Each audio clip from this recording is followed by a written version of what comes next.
So ఇటు side Chirala, Bapatla, Tenali అటు side invest చేసే వాళ్ళకి మొత్తం సీ పోర్ట్ ఏరియా అదంతా, సీ ఏరియా.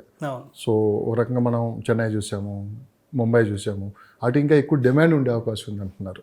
తెనాలి వైపు, బాపట్ల, రేపల్లె అటు సైడ్ మొత్తం సీ ఏరియా కాబట్టి. యాక్చువల్లీ మనం స్టార్టింగ్ ఈ స్టేట్ డివైడ్ అయినప్పుడు మనం అటువైపే ఉంటుంది అనుకున్నాం క్యాపిటల్. బట్ 2 ఆప్షన్స్ ఇచ్చారు అప్పుడు చంద్రబాబు గారు, అమరావతి ఇటు తెనాలి వైపు. సో అమరావతి ఫైనల్ చేశారు. సో డెఫినెట్గా ఇప్పుడు చూడండి, హైదరాబాద్ ఇప్పుడు సెకండ్ క్యాపిటల్ అనేది ప్రతి రాష్ట్రానికి ఉంటుంది. హైదరాబాద్ ఒకప్పుడు వైజాగ్ అనేది క్యాపిటల్ అనుకున్నారు.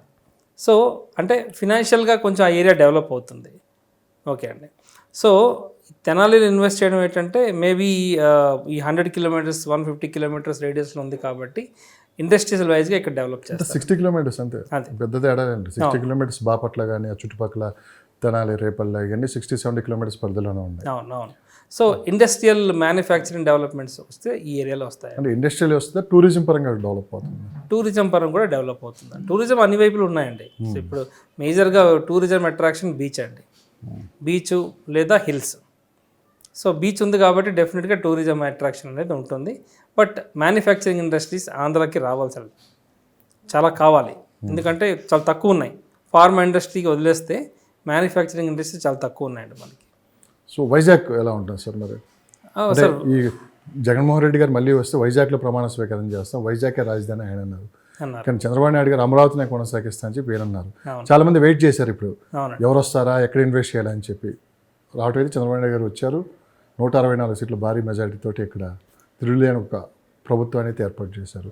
ఇంకా అమరావతిని ఎవరు ఆపటానికి, ఇంకా భవిష్యత్తులో అమరావతి అనే పదం కూడా ఆపటానికి సాహసం చేయరు ఎవరు. అలాంటి అభివృద్ధి ఇక్కడ జరగబోతుంది అంటున్నారు. అవునండి. వైజాగ్లో ఎలాంటి ఇండస్ట్రీస్ రాబోతున్నాయి, వైజాగ్లో ఇప్పటివరకు ఇన్వెస్ట్ చేసిన వాళ్ళ పరిస్థితి ఏంటి, ఎలా ఉంటుంది సార్? వైజాగ్ క్యాపిటల్తో సంబంధం లేదండి. ఒకప్పుడు ఇక్కడ state divide before dividing state అప్పుడు వైజాగ్ మంచి హైప్లో ఉండేదండి. ఈ రోజుకి ఉంది. అక్కడ మీరు చూడండి, ఒకవైపు సముద్రం, ఒకవైపు కొండలు తీసేసిన మీకు హ్యూజ్ ఇన్ఫ్రాస్ట్రక్చర్స్ ఉంటాయండి. అపార్ట్మెంట్స్ ఎక్కువగా అక్కడ ప్రిఫర్ చేస్తారు, ఎందుకంటే ల్యాండ్ తక్కువ ఉంది. సో విల్లాస్ అంటే అవుట్స్కట్స్లో విల్లాస్ కడుతున్నారు. క్యాపిటల్ చేయడం వల్ల డిఫరెన్స్ ఏమొచ్చిందంటే 10-15% రేట్స్ హైక్ అయ్యాయండి. అంతే తప్ప మనం ఇప్పుడు చూడండి అమరావతి ఎట్లా మళ్ళీ క్యాపిటల్ అనుకుంటే డబుల్ త్రిబుల్ అవుతుంది. కానీ వైజాగ్ అటువంటి ఎఫెక్ట్ అవ్వలేదండి. వైజాగ్ ముందు నుంచి గ్రో అవుతూ వస్తుంది, దాని క్యాపిటల్తో పని లేదండి వైజాగ్కి. First thing. ఇది కాకుండా నేను గమనించింది ఏంటంటే ప్రతి తెలుగువాడు అంటే ఆంధ్రాలో ఉన్నవాడు వైజాగ్లో ఒక ప్రాపర్టీ ఉండాలని అనుకుంటాడండి, సిటీతో సంబంధం లేకుండా. ఇప్పుడు అదే తెలుగువాడు ప్రతి ఒక్కరికి అమరావతిలో కూడా నాకు ఒక ప్రాపర్టీ ఉండాలని చెప్పి కోరుకుంటున్నారు. ఎస్, కొంటున్నారు. ఇన్వెస్టర్స్ డెఫినెట్గా ఇన్వెస్ట్ చేస్తున్నారండి. మీకు ఆల్రెడీ చెప్పాను, 1 year బ్యాకే నాకు తెలిసిన చాలా కస్టమర్స్ ఇన్వెస్ట్ చేశారు అక్కడ. ల్యాండ్ తక్కువలోకి వస్తుంది అంటే ఒక పర్సన్ ఉన్నారండి, ఆయన పేరు నేను మేబీ రివీల్ చేయకూడదు. ఆయన ఒక 2 acres ల్యాండ్ కొన్నారు అమరావతిలో. అమరావతి కాదు, గుంటూరు దగ్గర అండి. సో నాకు తెలిసి అప్పట్లో 40 lakhs ఎంతో కొన్నారండి. ఫస్ట్ ఆ ల్యాండ్ కొనడానికి వెళ్ళినప్పుడు, అప్పుడు మన చంద్రబాబు నాయుడు గారు ప్రభుత్వం ఉన్నప్పుడు అది 1,30,00,000 ఉండాలండి. ఓకే. సో తక్కువగా వచ్చింది కదా అని 1,30,00,000 ల్యాండ్ జగన్మోహన్ రెడ్డి గారు గవర్నమెంట్ 40 లక్షలకి అనుకున్నారండి. Okay. So definitely he's very happiest person. ఇప్పుడు ఒకసారిగా మళ్ళీ అది యా 3 ఇంతలు పెరిగిందండి, ఆల్మోస్ట్ 3 times పెరిగిందండి జస్ట్ 1 yearలోనే. సో అట్లా ఇన్వెస్ట్ చేసే వాళ్ళు చాలామంది ఉన్నారండి. బేసిక్గా ఫ్యూచర్ని ఫోర్కాస్ట్ చేసి ఇన్వెస్ట్ చేసే వాళ్ళు చాలామంది ఉన్నారు. ఇన్వెస్టర్స్ బేసిక్గా అలాగే ఆలోచిస్తారండి. ఎన్ఆర్ఐ ఇన్వెస్ట్మెంట్స్ కూడా కొంత అమరావతికి తరలిపోయే అవకాశం ఉందంటున్నారు. ఎన్ఆర్ఐ డెఫినెట్గా ఉందండి. డెఫినెట్గా ఎన్ఆర్ఐస్ అయిపోయింది. తెలుగు వాళ్ళు ప్రతి ఒక్కరు క్యాపిటల్లో ఇన్వెస్ట్ చేద్దాం అనుకుంటారు. సో మన ఆంధ్రాలో ఉన్న వాళ్ళు డెఫినెట్గా అమరావతిలో ఇన్వెస్ట్ చేస్తారండి. చాలామంది ఎన్ఆర్ఐలు కావచ్చు, సాఫ్ట్వేర్ ఇంజనీర్లు కావచ్చు, 70% ఆంధ్ర నుంచి వచ్చిన వాళ్ళు కాబట్టి వాళ్ళ సొంత భూమిలో వాళ్ళే డెవలప్ చేసుకుంటారు. ఈసారి ఇంకా బయట నుంచి వచ్చే వాళ్ళంతా ఇన్వెస్ట్ చేయాలని చెప్పి కూడా వినిపిస్తున్నమాట. ఎంతవరకు అది? దాదాపు అందరికీ పొలాలు ఉంటాయి. అవునండి, ఆ చుట్టుపక్కల. డెవలప్మెంట్స్ అంటే మన ఫినాన్షియల్ సిచ్యువేషన్ బట్టి ఉంటుందండి, ఫినాన్షియల్ కండిషన్స్ బట్టి ఉంటుంది. ఇఫ్ యూఆర్ ఫినాన్షియల్లీ స్ట్రాంగ్ మీరు డెవలప్ చేసుకోవచ్చు. కానీ నాకు తెలిసి 80% డెవలప్మెంట్స్కి ఇస్తారండి. డెవలప్మెంట్, సెల్ఫ్ డెవలప్మెంట్ కన్నా డెవలప్మెంట్స్కి ఎక్కువ ఇస్తారు.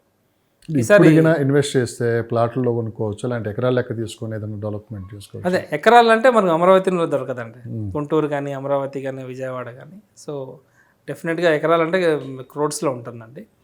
అవుట్స్కట్స్ అంటే మీరు చెప్పిన 30-40 కిలోమీటర్స్ రేడియస్, చిలకలూరుపేట, ఎస్, ఆ ఏరియాస్లో మీరు ఎకర్స్లో ఇన్వెస్ట్ చేసుకోవచ్చు. సార్ ఇంకొకటి విజయవాడ హైవే, ఇప్పుడు హైదరాబాద్ గురించి మనం మాట్లాడుకుందాం. గతంలో విజయవాడ హైవే గురించి మనం ఎన్నో సందర్భాల్లో మాట్లాడుకున్నా కానీ పెద్దగా మీరు ఎవరు దాని గురించి స్పందించలేదు. కానీ ఇప్పుడు ఎప్పుడైతే అమరావతి అనౌన్స్ చేశారో విజయవాడ హైవేకి మంచి డిమాండ్ అయితే వచ్చింది. అవునండి, రోడ్స్ కూడా ఇప్పుడు 6 లైన్ చేస్తున్నారు కంప్లీట్గా, అటు ఖమ్మానికి కూడా కలిపేశారు. సో ఇప్పుడు ఎక్కలేని డిమాండ్ విజయవాడ హైవేకి ఉంది అంటున్నారు. ఏంటి సార్ విజయవాడ హైవే ఎక్కడి నుంచి ఎక్కడి దాకా ఇన్వెస్ట్? యాక్చువల్లీ ఒకప్పుడు హానెస్ట్లీ మన హైదరాబాద్ మార్కెట్ ఎక్కువగా విజయవాడ మీద ఉండేదండి.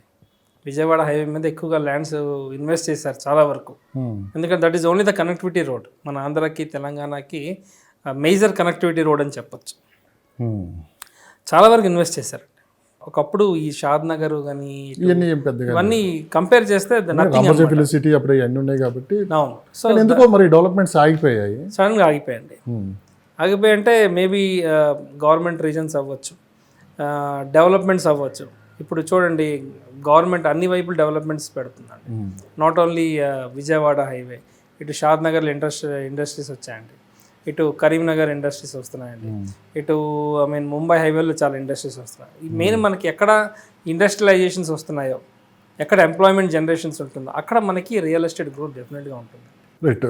అంటే విజయవాడ వైపు కూడా ఏంటంటే ప్రభుత్వం కూడా ఇప్పుడు తెలంగాణ ప్రభుత్వం రేవంత్ రెడ్డి గారు లుకిస్ట్ పేరుతోటి కూడా ఇటు సైడ్ డెవలప్మెంట్ చేయాలని చెప్పి కూడా ప్రణాళిక 6 months బ్యాకే వాళ్ళు అనౌన్స్ చేయడం కూడా జరిగింది. అట్ ఏ టైం వాళ్ళు అనౌన్స్ చేయడం, మరోపక్క అమరావతి కూడా అక్కడ రాజధానిగా నిర్మాణం కాబోతూ మరి విజయవాడ హైవేకి మంచి డిమాండ్ అయితే ఉంది. సో అక్కడ ఇన్వెస్ట్ చేయొచ్చా లేదని చాలామంది అడుగుతున్నారు. మరి అక్కడ ఇన్వెస్ట్ చేయొచ్చా? డెఫినెట్గా చేయొచ్చండి. ఇప్పుడు నెక్స్ట్ జనాలు చాలా వరకు నాకు కాల్స్ వస్తున్నాయండి, విజయవాడలో ఎక్కడ ఇన్వెస్ట్ చేస్తే బాగుంటుందని చాలా వరకు అడుగుతున్నారండి. సో నా సజెషన్ ఏంటంటే ఓఆర్ఆర్ నుంచి ఒక ఇటు హైదరాబాద్ వైపు, ఓఆర్ఆర్ నుంచి ఒక 60 కిలోమీటర్ రేడియస్ వరకు మనం ఇన్వెస్ట్ చేయొచ్చండి. ఎందుకంటే చాలా ఇండస్ట్రీస్ కూడా వస్తున్నాయి మనకి. ఆల్రెడీ మీకు తెలిసిందే రామోజీ ఫిలిం సిటీ దాటి ఇంకో 5 kilometers వరకు చాలా లేఅవుట్స్ ఉన్నాయి మనకి.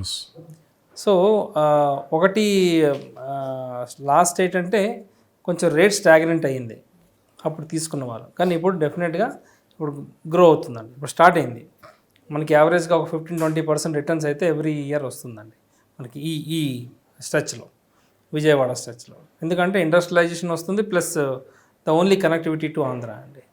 Andhra main capital Amaravati. So మరో పక్క తీసుకున్నాం సార్, అంటే ఇప్పుడు చాలామంది మరి ఇప్పుడు అమరావతిలో పెట్టొచ్చా, విశాఖపట్నంలో మరి ఇన్వెస్ట్ చేయొచ్చా అని చెప్పి, మీలాంటి వాళ్ళు మరి సీనియర్ ఎక్స్పర్ట్స్ మరి వైజాగ్లో పెట్టొచ్చా, అమరావతిలో ఇన్వెస్ట్ చేయొచ్చా అంటే? ఒకటేంటంటే అండి, ఈ సడన్ హైక్స్ అవ్వడం వల్ల జనాలు ఆలోచిస్తారు బేసిక్గా. చూడండి మీకు చిన్న ఎగ్జాంపుల్ చెప్తాను. ఒక 10 లక్షల్లో రావాల్సిన స్థలం ఈరోజు 40 లక్షలు చెప్తున్నారు, 30 లక్షలు చెప్తున్నారు. సో అక్కడ కొంచెం కామ పడుతుంది, అంటే ఆలోచిస్తారు తీసుకోవచ్చా లేదా అని. బట్ నాకు అడిగితే తీసుకోవడం బెటర్. ఎందుకంటే సిటీ నెక్స్ట్ 3 to 5 yearsలో డెవలప్ అయిపోతుంది టోటల్ ఫుల్ ప్లేట్స్గా. మరి సిటీ చేంజ్ అనేది ఉండదండి, క్యాపిటల్ అయితే చేంజ్ ఉండదు. ఇది పర్మనెంట్ క్యాపిటల్ ఆంధ్రాకి అమరావతి. సో ఏ ప్రభుత్వం వచ్చినా కూడా ఎనీ గవర్నమెంట్ అక్కడే ఉండి రూల్ చేయాలి, వేరే ఆప్షన్స్ లేవు, ఇప్పుడు ఉండవు కూడా. సో డెఫినెట్గా క్యాపిటల్ చుట్టూ అంటే మన ప్రాపర్టీస్ ఉంటే డెఫినెట్గా గ్రోత్ వస్తుందండి. కానీ ఇది పరిపాలనా రాజధాని, ఆర్థిక రాజధాని అయితే విశాఖపట్నం, ఎందుకంటే ఎక్కువ ఇన్కమ్ ప్రభుత్వానికి అక్కడి నుంచే వస్తుంది. అక్కడ ఇన్వెస్ట్ చేసే వాళ్ళు అంటే దేని మీద ఇన్వెస్ట్ చేయొచ్చు? అక్కడ ల్యాండ్స్ మీద ఇన్వెస్ట్ చేయాలి. ఎస్, అంటే ఒకటి విశాఖపట్నంలో కంపెనీస్ ఉన్నాయండి. హానెస్ట్లీ చాలా రీజనల్ ఆఫీసెస్, బ్యాంక్స్కి సంబంధించిన రీజనల్ ఆఫీసెస్, అదేవిధంగా కొన్ని ఐటీ కంపెనీస్ కూడా ఉన్నాయండి. అంటే మరీ భారీ ఎత్తుగా లేవు కానీ బట్ ఎస్ కంపెనీస్ అయితే ఉన్నాయండి. చాలా వరకు బీపీఓస్, ఐటీ కంపెనీస్ వైజాగ్లో అయితే ఎస్టాబ్లిష్ అయి ఉన్నాయి ఎప్పటి నుంచో, అవి రన్ అవుతున్నాయండి. ఇంకా ఫ్యూచర్లో కూడా వస్తాయి, కానీ ఇప్పుడు క్యాపిటల్తో మనం కంపేర్ చేయలేమండి. అంటే గత ప్రభుత్వం జగన్మోహన్ రెడ్డి గారి ప్రభుత్వంలో గతంలో అంటే వైజాగ్ రాజధానిని ప్రకటించారు, అటు పక్క విపరీతంగా ల్యాండ్ రేట్లు పెరిగాయి. ఇప్పుడు దిగొచ్చే అవకాశం ఉందంటారు? దిగవండి, బట్ స్టాగ్నెంట్ అయిపోతుందండి ప్రైస్. కొన్ని లొకేషన్స్లో ప్రైస్ స్టాగ్నెంట్ అవుతుందండి. ఓకే, అవుతుంది.